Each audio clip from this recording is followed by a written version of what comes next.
What's up, y'all? My name is Roy, your host of This Small Town, and welcome to Waller, Texas.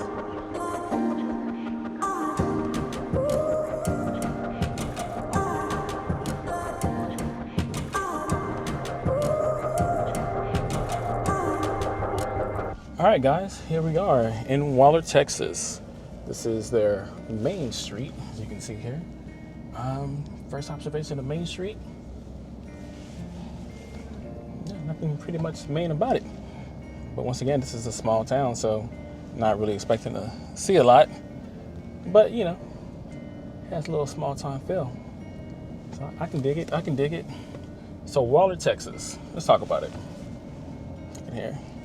So prehistory shows that the Tankawaya and Karnakawaya Indian tribes inhabited the land around Waller. It says Spanish explorer passed through the Waller area in the 1500s, but settlement was not accomplished for several hundred years.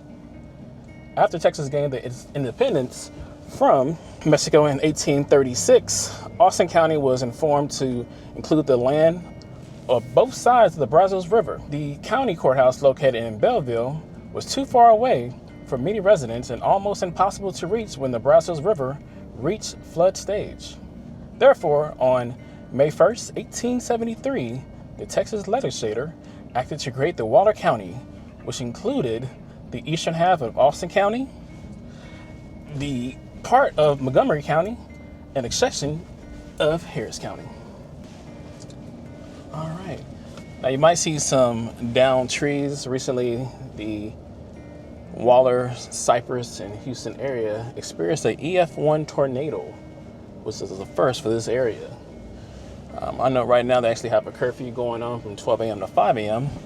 because of people walking around and trying to take advantage of certain people who might be out with power. And there's been a couple of burglaries. We'll talk about crime stats later.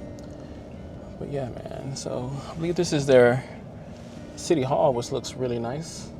All right, here's one of the historical markers. It does say for Waller, extension of the Houston and Texas Central Railroad here in 1857 provided the means for a growing number of settlers in this area to market their farm and ranch products. The town was plated by K.H. Faulkner in 1884 and named Waller for a signature of the Texas Declaration of Independence in Waller County, Judge Edwin Waller. The village soon boasted a post office, general store, and school. Telephone service arrived in 1912, gas and electric utilities in 1928, and in 1947. The town was incorporated. Waller's steady growth has been sustained by its farm and ranch industry. All right, so let's talk about the demographics of Waller. It does say as of 2020, the United States Census stated that there's 2,682 people, 1,024 households, and 789 families who reside in the city of Waller. Now, as far as the demographics, on the racial breakdown, 42% white, 35% Hispanic, 17% black, 3% mixed, and 1% some other race, 0.71% Asian, and 0.37% Native American. So I would definitely say on a breakdown, Waller's pretty diverse. So I'm gonna go ahead and get back in the truck because it's hot as heck out here and see what else we can see. Interesting little town so far. All right, there goes the Waller Police Department. So let's go ahead and talk about the annual crime stats. There were 6 violent crimes reported, and you have a 1 in 520 chance of becoming a victim of a violent crime in Waller compared to a 1 in 232 chance of becoming a victim of a violent crime in the state of Texas. There was 34 property crimes reported, and you have a 1 in 92 chance of becoming a victim of a property crime in Waller compared to a 1 in 43% chance in the state of Texas. Now, I'm from Houston, so that means you have a 1 in 1 chance of becoming a victim of a property crime in Houston because, quite frankly, yeah, everybody in Houston at one particular time has had their vehicle broken into. That's the way it is. That's the way it is. But, you know, that's why I'm not really a fan of big old towns like Houston. We need to come to Waller.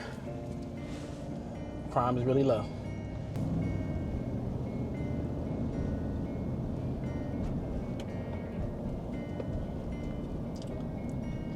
I don't think it has any major stores or anything like that, but because you know I think if your town doesn't have like a Walmart, then you do truly have the definition of living in a small town. The structure of the buildings is giving, like, you know, old Western town, brick and mortar kind of vibes to it. I don't know why I'm fascinated by, like, water towers. There's something about water towers that gives places this old time feel. Can't explain it. Can't explain it. So yeah, I definitely see a lot of damage to the streets from the storm. So they're starting the cleanup process indeed. But the houses definitely look really modest in this part of town. Let's see here. Since we're talking about modest homes, let's see what this says. I believe my source on this one is going to be realtor.com. It does say that as far as the household income, the median household income in the city was $36,160. That's compared to the national average of $75,149. Okay. Now, it does say that there is 21.8% of individuals who live below the poverty line compared to the national average of 11.5%. So their poverty is almost twice the national average over here. Interesting. But then again, you got to understand, when the average household income is $36,000 a year, that's slightly above minimum wage. So I'm not expecting the poverty line to be rather low. Just never know. Okay. Now, in addition, as far as the housing market, it does say in April of 2024, Waller's home prices were down 24.6% compared to last year, selling for a median price of $388,000. Now, I'm gonna be honest with you, though. I'm driving around this neighborhood, and wow, look at that tree right there. That tornado just absolutely killed that tree. Sorry, I got distracted. I don't understand how the median household is $388,000, so that makes me think that there's some outliners out here that's really messing up the housing market as far as what the numbers truly are. Because, for example, there is some land out here in Waller, and it's currently selling for $16 million. Like, I don't know, maybe 100 acres or something like that. So in addition, it does say that on average, homes in Waller sell after 138 days on the market compared to 194 days last year. So they're selling a little bit faster on the market.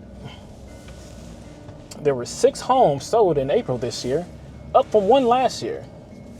The average rent market was $1,376 a month. All right, so if you want to rent in Waller, it's going to cost you slightly just under $1,400 a month. Interesting. Interesting indeed. Yeah, you definitely get like a country feel. Like the houses are really pretty, but they're not cookie cutter for sure. They all have their own individual style to them. They don't have any fences separating their land because, in the suburbs, Houston, Cypress, all the houses pretty much look the same. You're side by side. You share a fence with your neighbor. There's just no privacy, so just not a fan of that. Not a fan of that at all. All right, just taking a look at some of the homes in the neighborhood. Yeah, you can tell some of these have been here for a while. Very small, very modest. Definitely historic looking, for sure.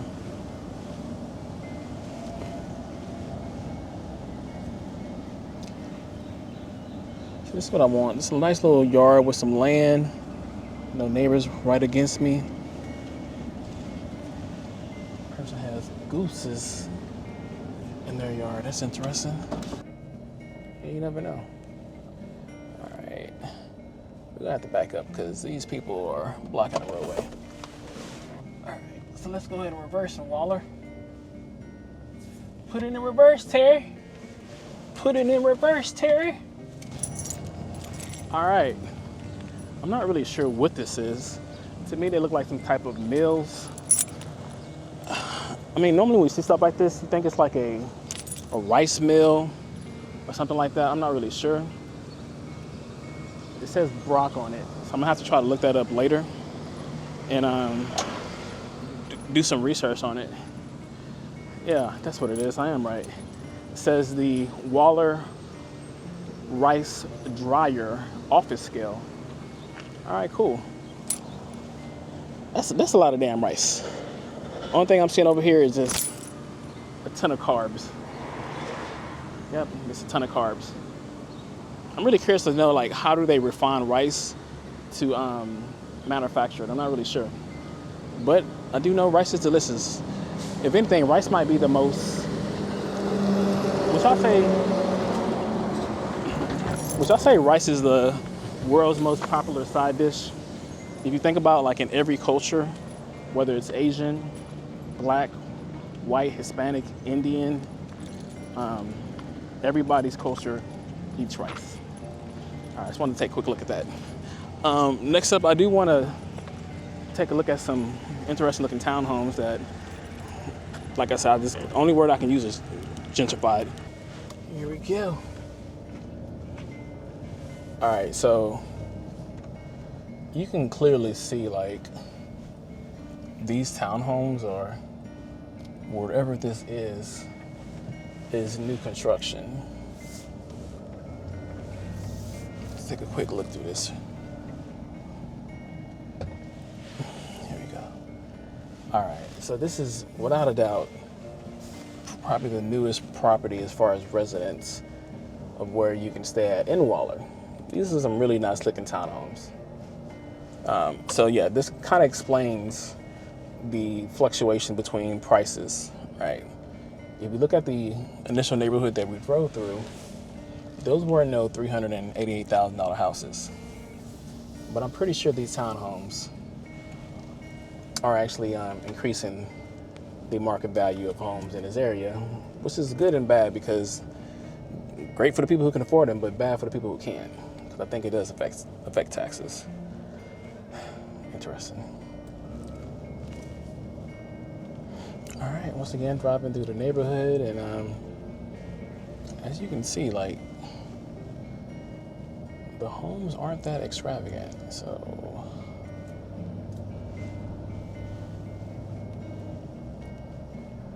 yeah, this looks like it's more or less the older part of Waller, because I thought the first neighborhood I went to on the side where City Hall is at was like the original older neighborhood, but this side looks even more old.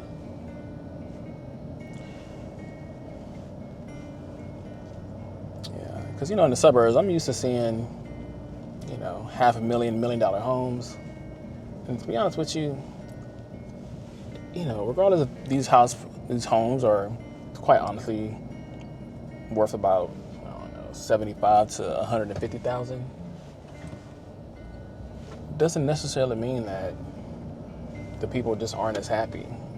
There's some people living in some mini mansions that's worth 1.5 million in this miserable life. But you have people out here who have a 1,200 square foot house and just living their best life.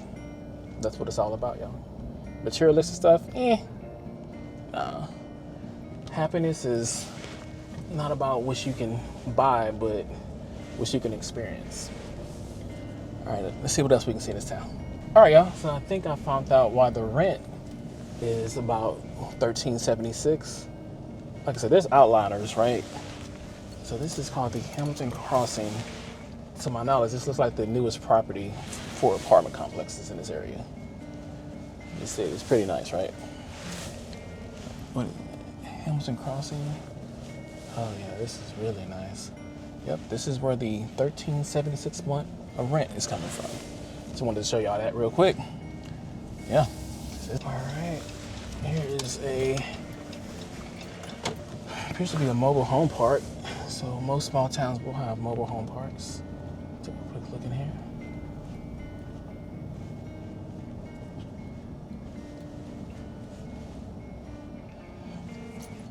It's not a mobile home, I'm sorry. This is going to be considered like a trailer park. Yeah, a trailer park.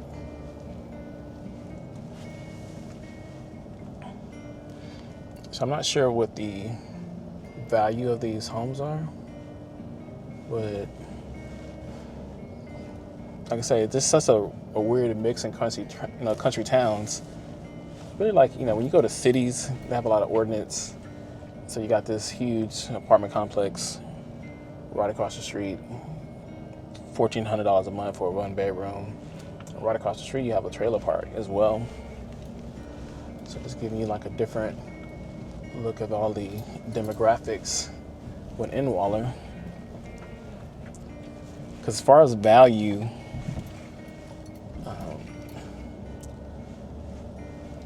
those townhomes we saw earlier are probably the most expensive piece of property in Waller, unless it's individuals who own a lot of land.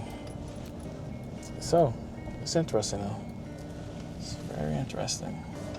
All right, let's talk about education. This is Waller High School. Waller High School, y'all. Waller does have, I believe, one elementary, one middle school, one high school, and one college. Now the college itself is called Blinn.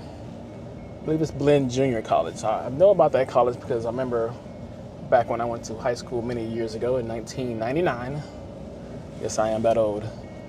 That Blinn College is where a lot of football players went because, their grades unfortunately weren't good enough to get them into any kind of D1 school, so they have to go to Blinn Junior and I'm not parking here, y'all. Don't worry, I'm not parking here.